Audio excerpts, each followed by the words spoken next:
Si tú has visto a tus papás, a la sociedad, al mundo en general, que se tratan con dureza, la gente se grita, se insulta en la calle, ¿no? Te has equivocado y te tratan como... Entonces tú también lo vas a hacer, porque eso es lo que te han enseñado, eso es lo que has visto.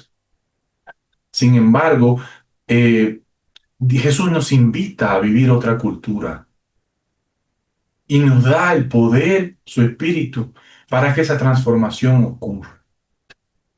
Entonces, depender de Él nos va a ayudar también a que nuestros hijos o las personas que están caminando con nosotros puedan cambiar y podamos mostrar esa contracultura, esa diferencia que tenemos, ¿no? Y como dices, claro, produce tristeza y claro, aquí hay una gran aplicación, ¿no? Veo mi falta de mansedumbre, lloro por eso, bienaventurados los que lloran, veo mi pobreza de espíritu, cuánto necesito más a Dios y recibo esa consolación. Por lo tanto, bienaventurados los pobres, los que lloran, y bienaventurados los mansos, porque al final son ellos los que van a gobernar la tierra.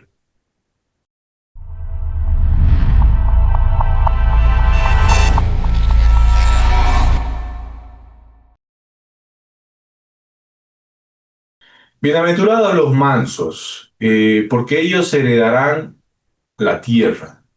Entonces esto nos lleva a la pregunta, ¿quiénes gobernarán el mundo?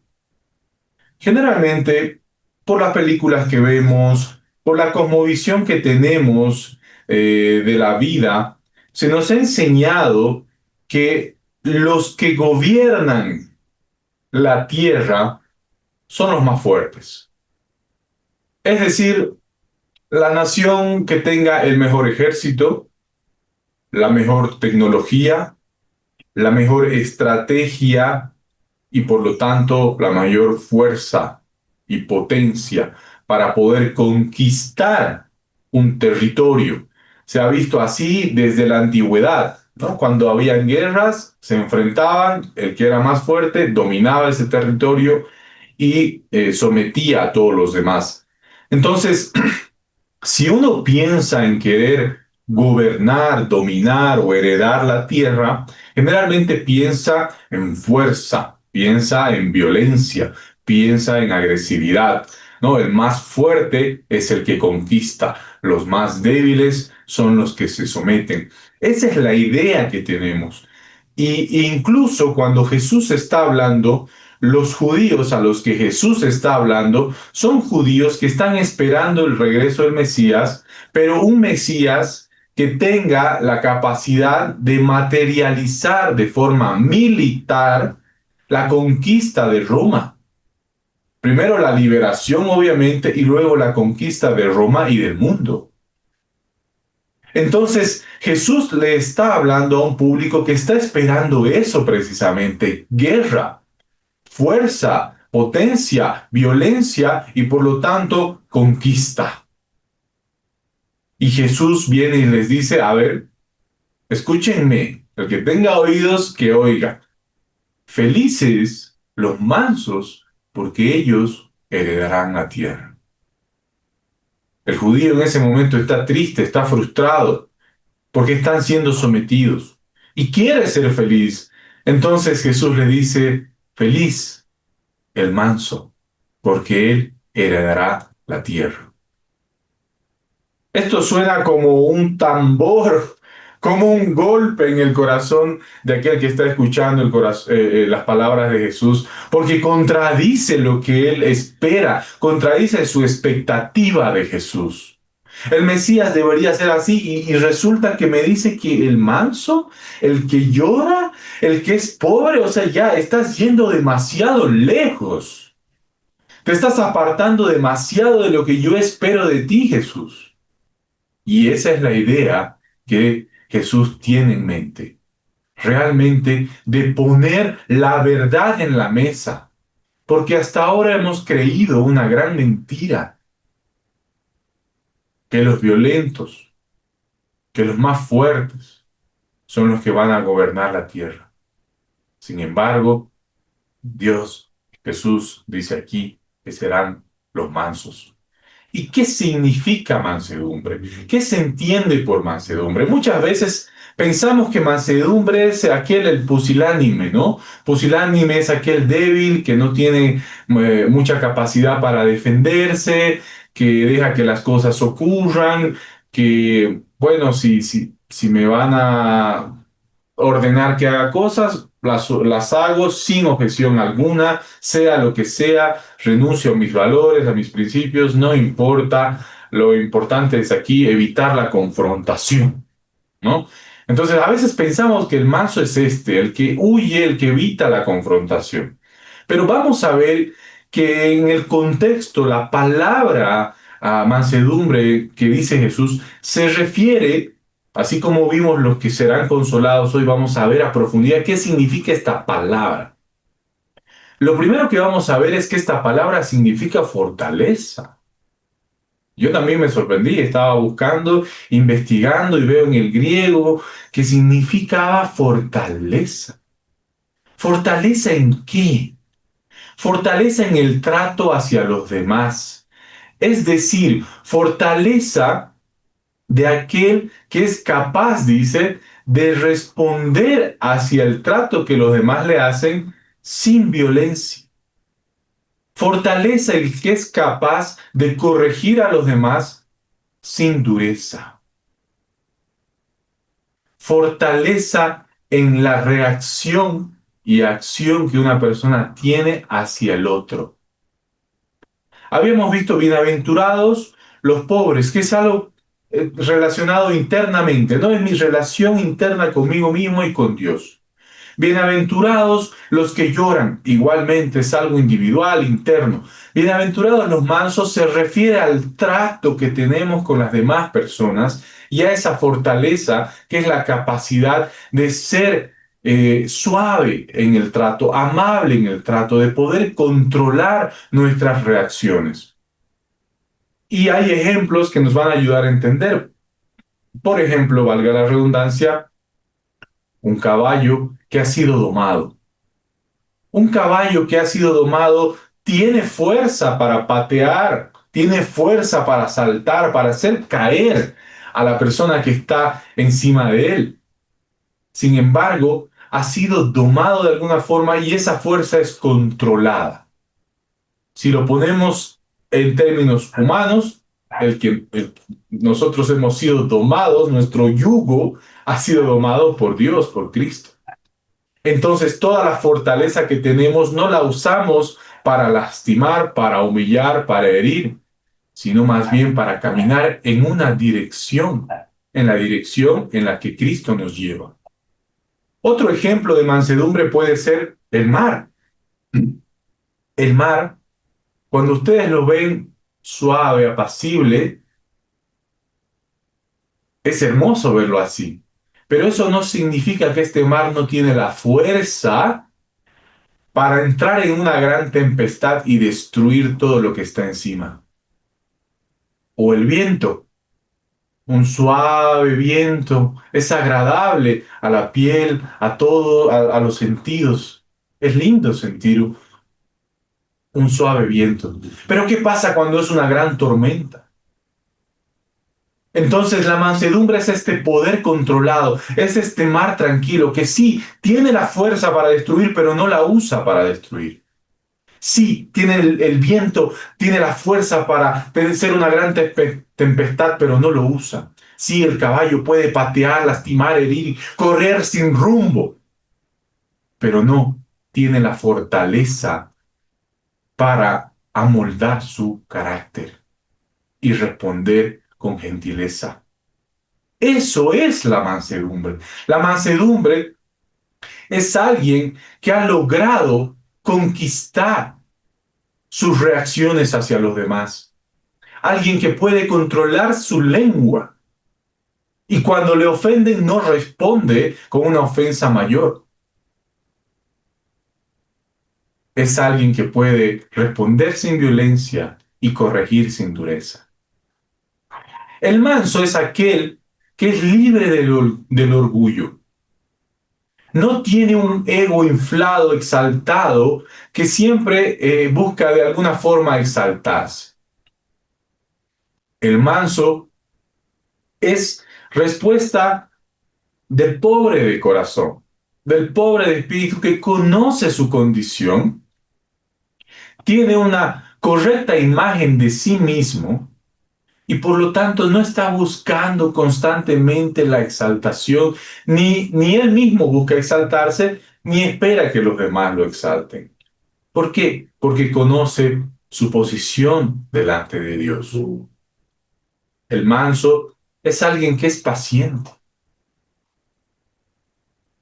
y que confía en Dios. El manso es alguien que renuncia a la venganza y que perdona con facilidad. Tenemos como ejemplo a Jesús, que la Biblia nos dice que fue humillado, golpeado, perseguido, ofendido, lastimado, calumniado. Y él no tomó venganza de eso, sino más bien que en la cruz, cuando estaba desnudo, frente a todos, le dijo al Padre, perdónalos, porque no saben lo que hacen. Entonces, alguien manso es alguien que renuncia, que tiene la fortaleza para renunciar a la venganza y que tiene facilidad para perdonar a los demás.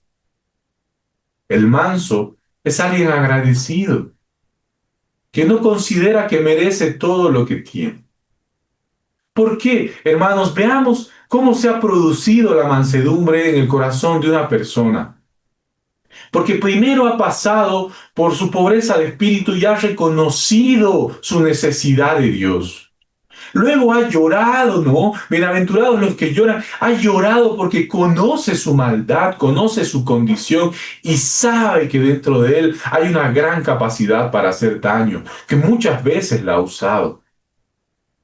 Entonces llora por su condición y llora por la condición del mundo. Entonces es alguien manso. ¿Por qué? Porque sabe que él puede hacer daño a los demás y por lo tanto no merece todo lo que está recibiendo de parte de Dios.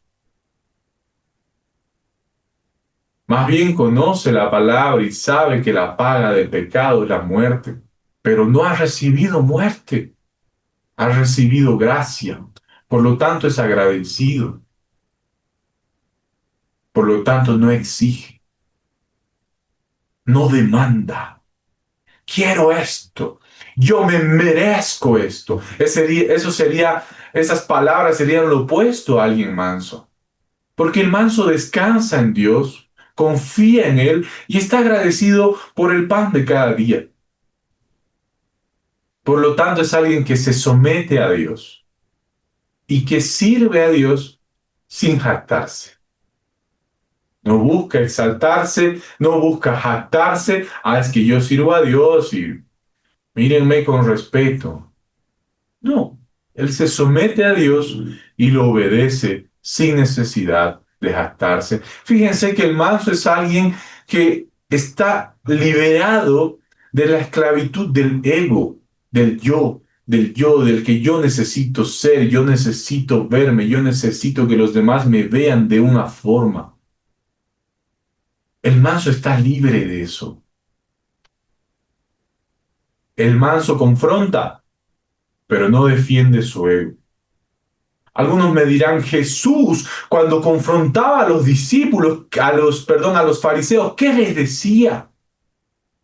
Ustedes son unas serpientes, le decía Jesús. ¿Eso es alguien manso? El manso de Jesús agarró las mesas y las tumbó y les dijo a los cobradores de impuestos y a todos los que estaban en el templo, ustedes han hecho de la casa de mi padre una cueva de ladrones. ¿Eso es ser manso? Si yo reacciono así, ¿será que soy manso? ¿O tengo que dejar nomás que las cosas pasen y ver de lejos y evitar la confrontación?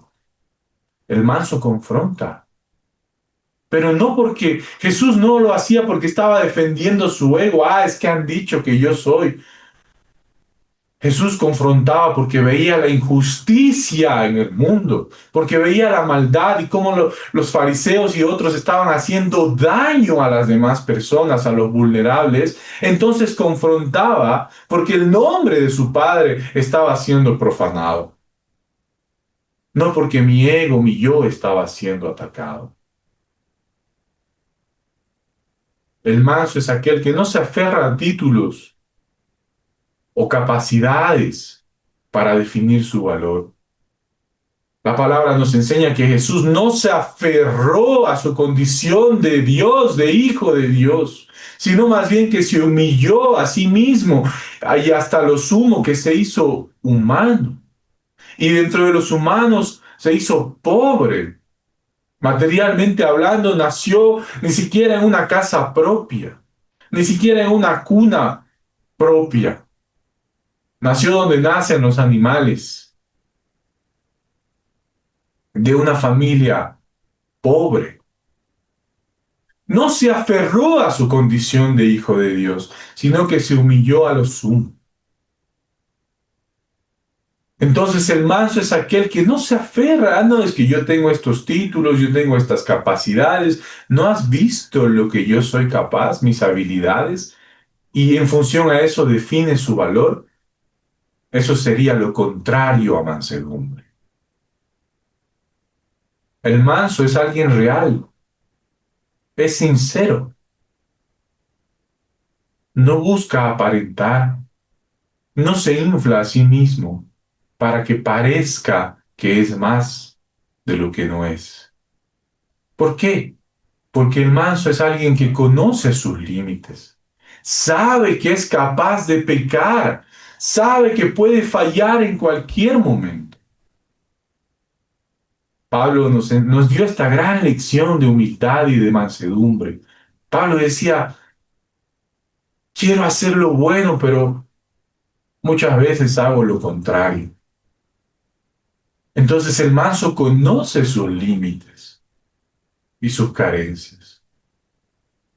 El manso es aquel que es firme en sus principios, que puede morir por defender los principios y los valores del reino, como lo hicieron la mayoría de los mártires de la iglesia. Morir por sus principios. Los defiende, confronta y es capaz de morir, pero es incapaz de matar por ellos. No porque yo crea esto, ahora tengo la capacidad o el derecho de humillarte, de ofenderte, de lastimarte, sino más bien el manso utiliza ese poder para restaurar, para sanar. Y finalmente, el manso es alguien enseñable. Es alguien que busca, que quiere, que necesita aprender más, que sabe que necesita aprender más. Vamos viendo cómo estas bienaventuranzas están entrelazadas entre sí. No podemos separarlas y decir, yo solo quiero ser pobre y no quiero ser manso. Yo solo quiero llorar y no quiero ser pobre. No, está todo entrelazado. Estamos viendo el carácter de un hijo del reino de Dios. Y uno se pregunta, ¿todo esto? ¿En serio? Yo, hermanos, personalmente veía y decía, oh Dios. Yo pensé que tenía otros pecados, pero me he dado cuenta que la falta de mansedumbre es uno de ellos. Y le preguntaba al Señor, ¿será posible ser manso? ¿Será posible cumplir estos estándares, estas características? Y me encontré con que sí, es posible. Dice en Gálatas 5, mas el fruto del Espíritu es amor, gozo, paz, paciencia, benignidad, bondad, fe, mansedumbre, templanza. Contra tales cosas no hay ley, pero los que son de Cristo han crucificado la carne y sus pasiones y deseos. Resulta que la mansedumbre es un fruto del Espíritu. La mansedumbre había sido algo sobrenatural, algo que produce el Espíritu Santo dentro de nosotros. Es una reacción de pasar tiempo con Dios, de estar en su presencia, de haber cultivado una relación con Dios. Es resultado de un proceso en el que el Espíritu Santo trabaja en nosotros y va produciendo frutos. El fruto nos lleva a la imagen de un árbol que es plantado y que primero es una pequeña semillita y luego le crece una pequeña raíz y luego un tallito y luego una hojita y así, y es resultado, el fruto de un proceso. No, el manso y los frutos del Espíritu no se producen inmediatamente. Ay, ayer me convertí, conocí al Señor, ya me arrepentí, ya lloré, soy pobre, ahora mañana soy manso. La mansedumbre y los frutos del Espíritu son producto de un proceso que ocurre dentro de nosotros que toma su tiempo. Por lo tanto, una de las características del manso es que es una persona paciente, que espera en Dios, que confía en Dios. Y eso trajo alivio a mi corazón porque yo decía, ok, sigo buscando a Dios, sigo conociendo a Dios, sigo cultivando la palabra de Dios en mi corazón. Y la mansedumbre va a llegar. Confío. Y mi carácter irá siendo transformado en la medida que yo vaya esperando en el Señor. Así que todos los que hoy esperan y dicen, yo quiero ese carácter, yo quiero ser manso, quiero esa fortaleza para hablar hacia los demás sin herirlos, sin humillarlos, para poder decir la verdad sin lastimar. Ahora saben que sí, que se puede, que el Espíritu Santo lo hace dentro de nosotros. Y esto nos va a llevar a un punto muy importante que hemos estado recalcando durante todo este sermón. El Hijo del Reino de Dios, el Hijo del Padre, es diferente. Tiene que ser diferente. Pertenece a otro reino. El mundo nos ha enseñado que el fuerte, que el violento, que el agresivo es el que va a conquistar la tierra. Pero Jesús nos enseña que el cristiano tiene que ser diferente y se tiene que notar esa diferencia. Entonces vemos que para el mundo, el que va a conquistar la tierra es el más fuerte, es el más violento, es el que es capaz de matar y destruir todo lo que el que se pone en su camino. Ok, el cristiano no tiene que ser así. Para el religioso, ¿qué dice el religioso? El religioso dice, como hemos visto, tiene un gran ego el religioso. Yo soy, yo merezco, es solo para mí. Los fariseos pensaban, fariseos, saduceos, los judíos que se habían desviado por su orgullo del camino, pensaban que el reino de Dios solo les pertenecía a ellos, era solo para ellos, y por pertenecer a la descendencia de Abraham, listo, ya soy salvo, no importa lo que haga, ya soy. No y los demás no son como yo. Recuerden la oración que cada vez pronuncio, es esta oración del fariseo y del publicano, ¿no? Y el fariseo mira a Dios y dice, gracias Dios, porque no soy como el de acá. Entonces, el religioso tiene un ego inflado. El religioso aparenta. Sepulcros blanqueados, le decía Jesús. Por afuera se ve como que están bien, pero por adentro está todo muerto. El religioso le dice a los demás, yo no peco. ¿Vio? Perfecto, todo bien, cumplo la ley, camino bien, no cometo errores como tú, que tú sí y tú necesitas de mí.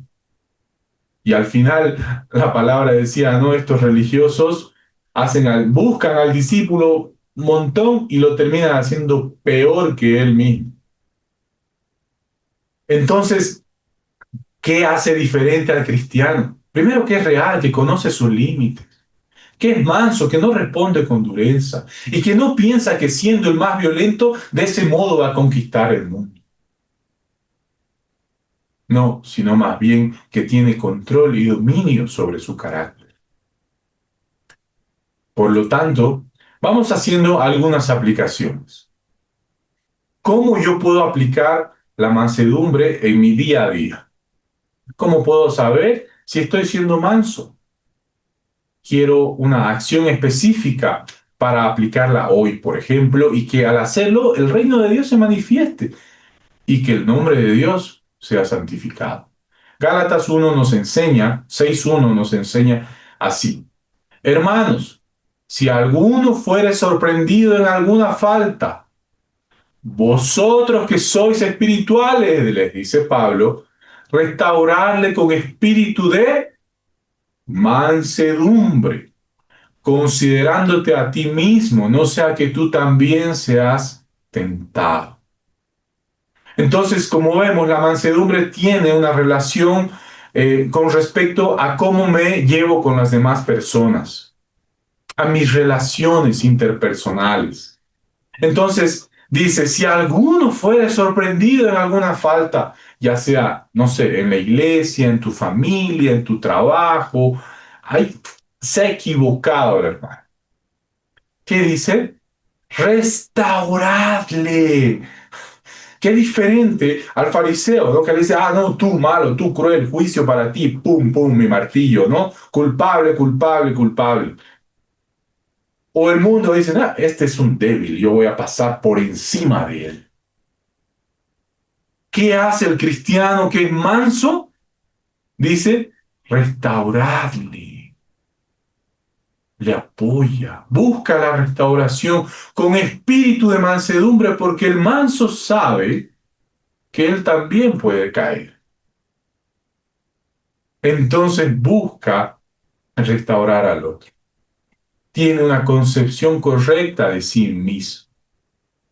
En primera de Pedro 3:15 dice, santificad a Dios el Señor en vuestros corazones y estad siempre preparados para presentar defensa con mansedumbre y reverencia ante todo el que os demande razón de la esperanza que hay en vosotros.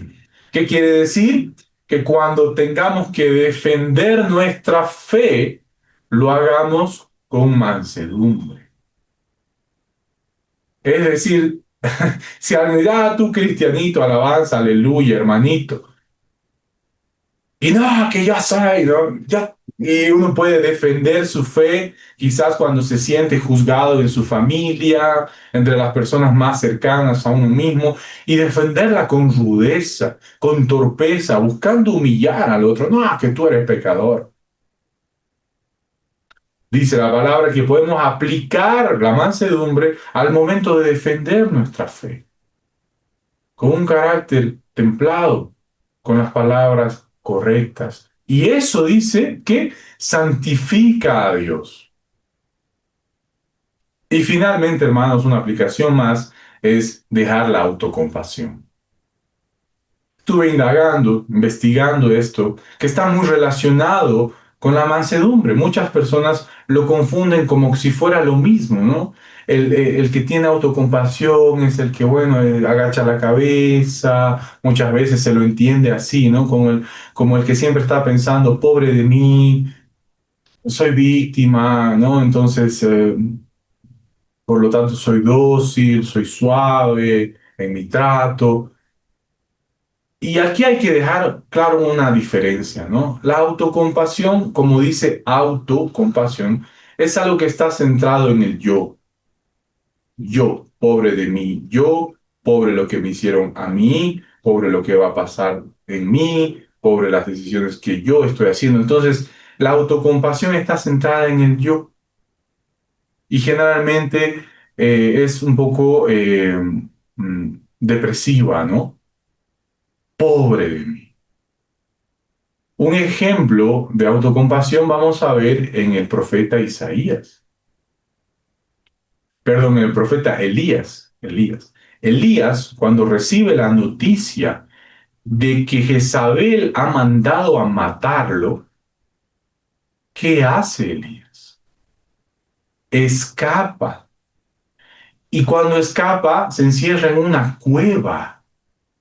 Y en esta cueva le dice a Dios, mátame aquí, quiero morir.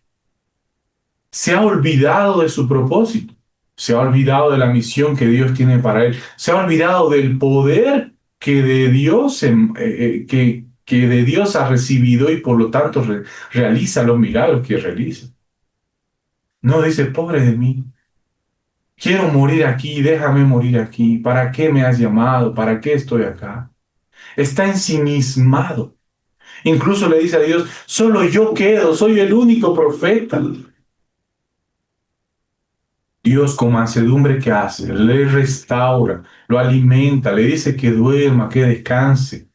Le dice, Elías, además de ti me he guardado a 7,000 más que no han doblado la rodilla ante Baal. Ahora ve y continúa la misión que te he encomendado. Entonces, Elías sale de su autocompasión de pobre de mí, pobre yo, ¿no? ¿Qué me espera? Este mundo es cruel, me han hecho daño, ¿no? Solo yo, ¿qué voy a hacer ahora? Sale de eso y dice, obedece lo que Dios ha hecho y continúa en la misión. Y ayer les compartía una frase que decía, el maduro espiritual no es alguien que actúa por impulsos, hoy me siento bien, con capacidad de servir, hoy no me siento bien, no, sino por instrucción, la instrucción que Dios le ha dado. Obedece, sea cual sea la circunstancia, decide obedecer lo que Dios le ha pedido. ¿Por qué? Porque el manso no está centrado en el yo. La autocompasión, recuerden, es yo. El manso está centrado en Dios, en Cristo. Ok, continuamos. Ha pedido esto, lo hacemos y Dios me fortalece para que yo pueda servirle constantemente. Así que de esas tres formas podemos aplicar lo que hoy estamos aprendiendo. Ser amable, ser gentil, restaurar al que ha caído en vez de juzgarlo o maltratarlo o humillarlo, por un lado. Si alguien cuestiona nuestra fe y nos sentimos que nuestro ego está siendo lastimado y queremos defendernos de eso, dicen, no, presentar defensa con mansedumbre de lo que ustedes, de la fe que tienen. Y finalmente, obedecer lo que Dios nos está pidiendo y dejar a un lado la autocompasión.